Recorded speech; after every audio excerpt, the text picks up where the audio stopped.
Agree.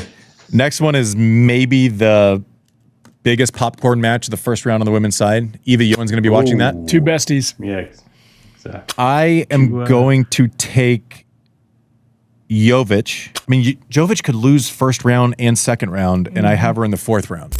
Two players, two countries, more than 1,500 kilometers apart, but sharing a maritime border, sharing a sport, sharing a moment that has never happened before in the history of Southeast Asian tennis.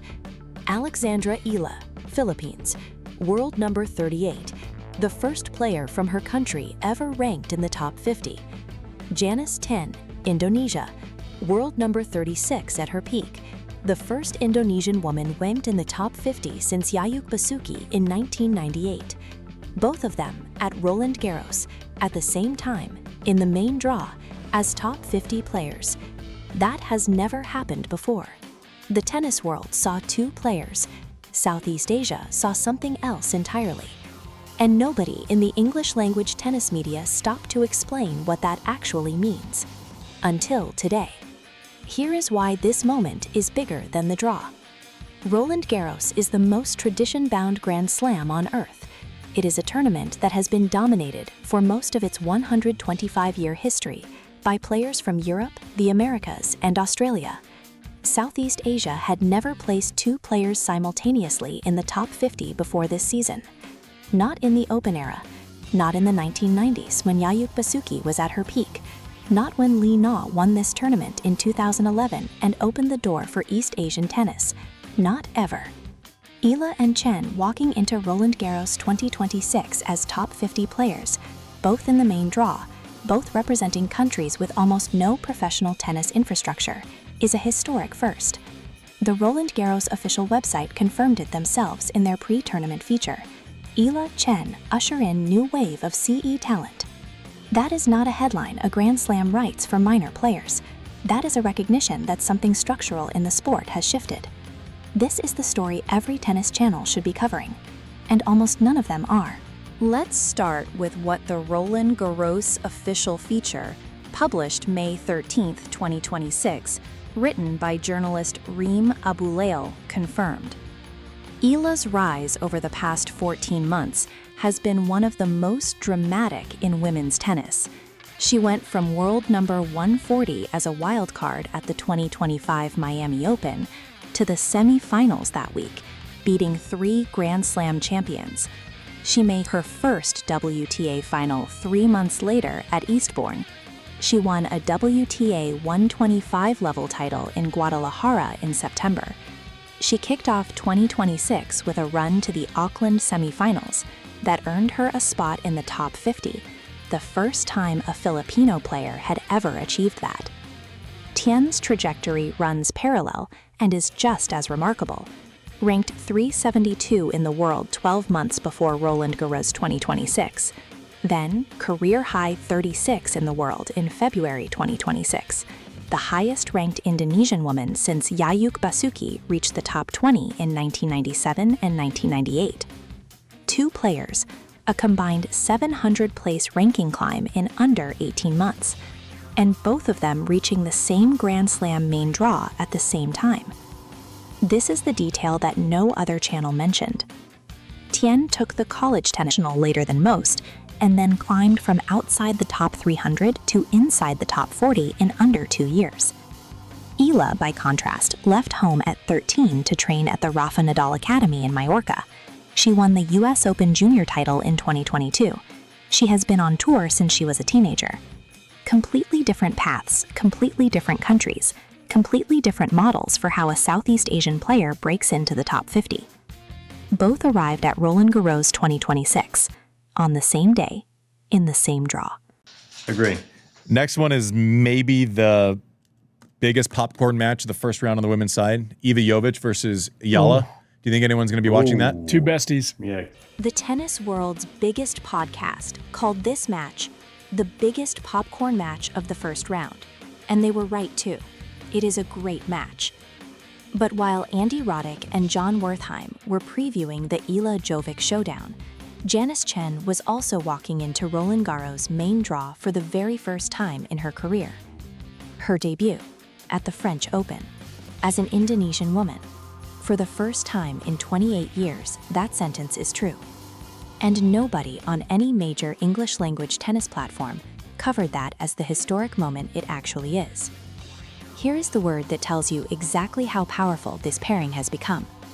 Sisters, Southeast Asian sisters. That nickname was not created by a journalist or a tournament press office. It was created by fans in Abu Dhabi in January 2026, when Eala and Tjen teamed up for doubles, and the crowd immediately gave them a nickname that fused their identity with their geography. South China Morning Post confirmed it. When Tjen and Eala teamed up for doubles in Abu Dhabi, fans quickly gave them the nickname Sisters, and it marked a special occasion as the region got to be represented by two players in the top 50 at the same time. That is not a marketing department decision. That is a fan community spread across the Philippines, Indonesia, Singapore, Malaysia, Thailand, Vietnam, seeing two of their own in the same corner of a professional tennis tournament and creating a name for it in real time. And the moment that nickname landed, something shifted. Because Southeast Asian tennis fans had never had a collective noun before. We had cheered for individual players, for Eala in Manila, for Tjen in Jakarta. But Sisters gave them a shared identity, a plural, a team, even though tennis is an individual sport. And this is the detail no other channel framed properly. The Roland Garros official article confirmed that the sea tennis wave doesn't stop with Eala and Tjen. Thailand's Lanlana Tararudi broke the top 100 in May 2026. Her compatriot Mananchaya Sawangkakau had already done so a year earlier. Eala was asked about this in Madrid and said, confirmed in the Roland Garros official article, "I'm super proud to be part of this group. And these are girls that I grew up with. I see them a lot in tournaments that we have in common, regional ones. To see all of us grow in that aspect as players and as people, I think it's a really good thing for our region and super inspiring to hear." She was not talking about two players. She was talking about a wave. 4 players from Southeast Asia, Philippines, Indonesia, Thailand, inside the top 100 at the same time. In 2020, that number was 0. And it started at the Rafa Nadal Academy in Mallorca and on the hard courts of Pepperdine University in California, and in junior tournaments across a region that had to send its best players abroad to be taken seriously. Here is the moment from the Roland Garros official article that every channel skipped, and it is the most powerful external validation in the story. Amanda Anisimova, top 20 WTA player, American, nobody's idea of a casual fan. She sat in the stands in Dubai to watch one of Eala's matches, not because she was scheduled to play on the same court, not because she was waiting for her own practice. She went and sat in the stands to watch, just to watch. Afterwards, she said, "I love that she has such an incredible fan base. I've seen the atmosphere. It's amazing. I think she's also such a good representation of her country. I mean, she's so young and she carries herself so well. It's so good to see. I caught a little bit of the beginning of her match last night. Yeah, I stuck around for it because the atmosphere was so great." A sitting top 20 professional with her own career demands and schedule chose to spend her time watching another player's match because the atmosphere was that good. That is not a fan endorsement. That is a peer endorsement. That is a professional player telling you, this is something different. This is something worth sitting down to watch. And that atmosphere, the one Anisimova described in Dubai, follows Eala everywhere she plays. It followed her to Melbourne, where fan queues wrapped around Melbourne Park hours before her matches. It followed her to Manila. It followed her to Abu Dhabi, where the Sisters nickname was born. And now it has followed her to Paris. It pains me to say that because I just like them both so much. They've both been on the show recently.